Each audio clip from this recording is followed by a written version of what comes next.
쌤, 오늘은 기후변화와 관련하여 어떤 얘기를 해주실 건가요? 오늘은 지구온난화의 원인인 온실가스가 어디서 배출되는지 알아보겠습니다. 쌤, 온실가스가 어디서 많이 나오나요? 우리는 전 세계적으로 매년 510억 톤의 온실가스를 대기권에 배출합니다. 온실가스 배출량 중 각각의 인간행위가 차지하는 비중은 다음과 같습니다. 이산화탄소가 배출되는 곳을 전 세계적으로 살펴보면 다음 그림과 같습니다. 발전 부문이 25%인데요. 그중 산업을 위한 발전이 11%입니다.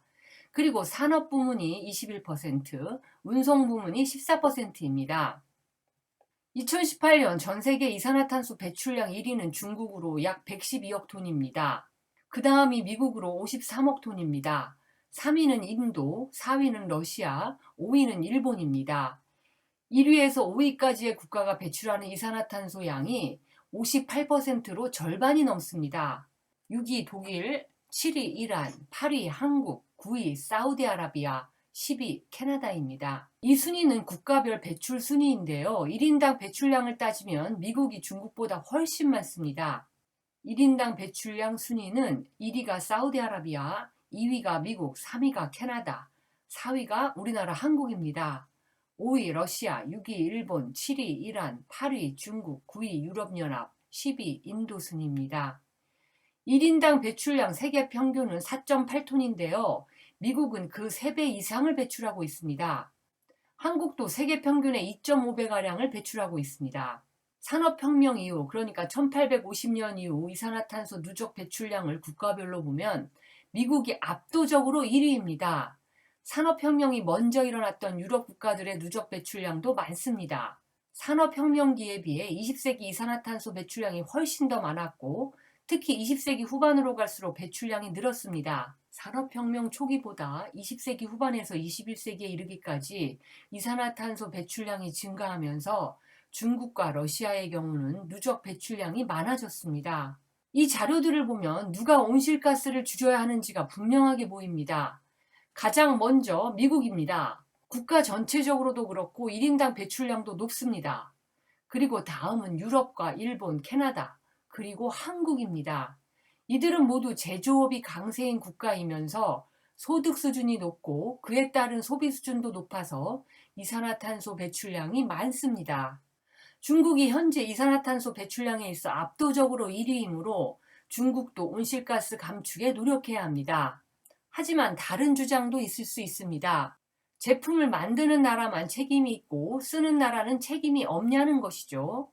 중국이 세계의 공장이라서 엄청나게 많은 물건을 만들고 따라서 이산화탄소 발생량이 많은 것은 사실이지만 실은 그 물건을 구매해서 쓰는 다른 나라 사람들에게도 책임이 있다는 것입니다. 소비를 미덕으로 삼아 발전해온 자본주의 경제체제에서 1인당 소비량이 높은 유럽과 미국 등 선진국이 많은 책임을 져야 합니다. 쌤, 우리나라 상황은 어떤가요? 우리나라의 온실가스 배출 상황을 살펴보면 발전소가 34%, 산업 부문이 31%, 수송 부문이 13%, 산업 공정이 8%로 이 네 부문이 전체의 86%를 차지하고 있습니다. 수송 부문에서도 산업 제품 수송이 절반 이상이고 발전 부문에서도 총 발전의 50% 이상이 산업용으로 사용됩니다. 결국 산업 부문에서 이산화탄소 발생량을 줄여야만 온실가스를 감축할 수 있다는 이야기입니다. 우리나라는 특히 산업 부문에서의 온실가스 배출 비중이 높은 국가인데요. 에너지 다소비 산업과 온실가스 배출 공정이 많은 산업 비중이 다른 나라보다 높기 때문입니다. 우리나라 산업 구조가 온실가스 배출량이 많도록 구성되어 있는 것입니다. 여러 산업 영역 중에서도 이산화탄소를 가장 많이 배출하는 부문은 제철 산업, 시멘트 산업, 석유화학 산업, 플라스틱 제조업, 제지 산업, 알루미늄 산업입니다. 이들 6산업 부문이 배출하는 이산화탄소 양을 합하면 전체의 67%가 됩니다. 이들 산업 부문의 온실가스 배출을 줄이기 위한 방법은 무엇일까요? 가장 중요한 것은 재활용입니다. 종이, 알루미늄, 철강, 플라스틱에 이르기까지 이산화탄소가 가장 많이 발생하는 지점은 가공과 폐기가 아니라 생산 영역입니다. 생산 자체를 줄이는 것이 가장 중요한 이유입니다. 두 번째로 생산 과정에서의 이산화탄소 저감 노력이 필요합니다. 공정을 개선하고 추가 비용이 들더라도 이산화탄소 저감 장치를 도입해야 합니다. 생산 과정에 필요한 에너지를 전기로 전환하는 것도 중요합니다. 또한 화석 연료 대신 전기 에너지를 기본 베이스로 생산 과정이 운영되도록 해야 합니다. 물론 이는 전기 생산에서 재생에너지 비율이 높아지는 것을 전제로 합니다.